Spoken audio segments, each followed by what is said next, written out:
Umabot na sa labas ang pila sa emergency room sa San Lazaro Hospital sa Maynila sa dami ng mga nagpapakonsulta para sa leptospirosis. Ang National Kidney and Transplant Institute naman sa Quezon City puno na rin ng mga pasyente. May unang balita si Darlene Kai. May mga sugat sa paa ang rider na si Enrique pero kinailangan niyang lumusong sa baha sa bandang Visayas Avenue noong nakaraang linggo. May pasahero ko nun eh.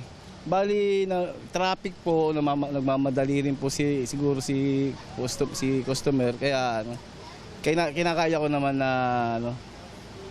basta, lumulusong na lang po ako. Wala raw siyang bota kaya hindi na protektahan ang kanyang mga paa. Medyo may kaba rin. Sa hirap ng buhay po ngayon eh. Kailangan mo magtiyaga para bumiyahe. Para sa pamilya. Dasal-dasal na lang po hindi magkasakit. Oo. Dasal-dasal na lang. Tumarami ngayon ang mga kaso ng leptospirosis. Ang NKTI o National Kidney and Transplant Institute nag-anunsyo na ng full bed capacity dahil sa pagsipa ng bilang ng mga may leptospirosis at dahil na rin sa dami ng iba pang pasyente. Kaya sa ngayon, bibigyang prioridad muna ang mga mangangailangan ng urgent at critical medical care. Lilimitahan din muna ang mga walk-in admission.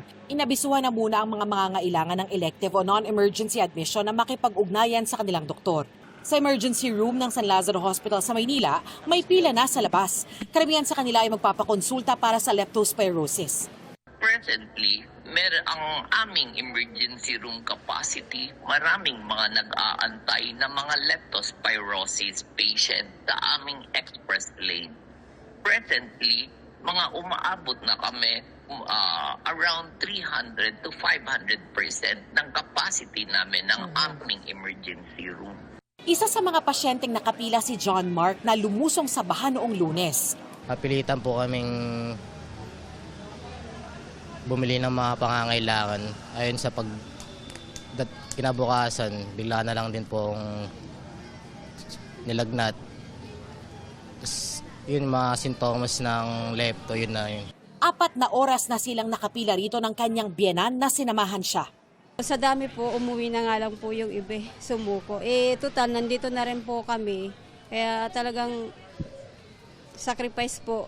Sa ngayon, 87 ang mga may kaso ng leptospirosis sa San Lazaro. 26 dyan ay severe o yung mga nahihirapan ng huminga at kailangan na ng dialysis.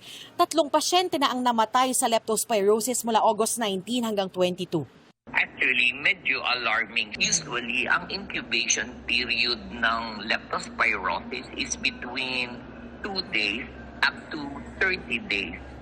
Kadalasan, nakikita namin yung peak ng leptospirosis is within 2 weeks from insult. So, nabibilang siya 2 weeks from August 17. Ang nakikita namin ngayon ay patuloy ng pagtaas ng aming admission. Kaya naghahanda na raw ngayon ng ospital sa lalo pang pagdami ng mga may leptospirosis sa mga susunod na araw. Malapit na raw kasing mapuno ang ospital.